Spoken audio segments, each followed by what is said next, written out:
You know, did not think we were gonna get 2 bosses out of this game, but damn it if Black Ops isn't the game that's trying to break all the molds. Well, sort of, but anyway, we walk outside in Cairo's war-torn ruins, and out of nowhere jumps Sarah Hall piloting a Manticore power suit, and now we're talking in-your-face action. As I mean, it's literally in your face. Sarah's walking around constantly pouring damage into people and missiling their faces off. I'm afraid to say this, however, because Sarah Hall's fight is the terrible kind of fight that I'm going to define as the damage cube.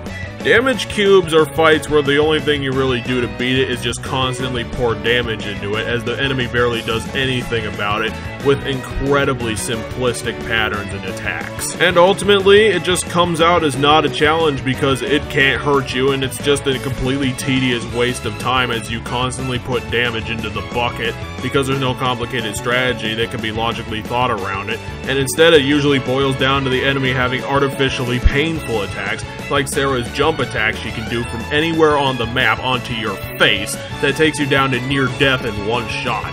It's not the worst damage cube ever put together, because with the entire brigade around you, Sarah's not always having her attention on you specifically.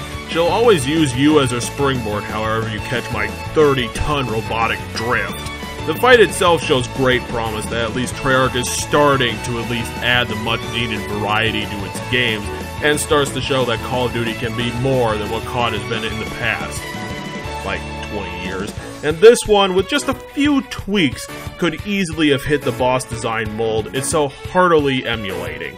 Good show, guys. I'm just hoping for a good final boss with Taylor at the very least to round out this whole corruption story you put together.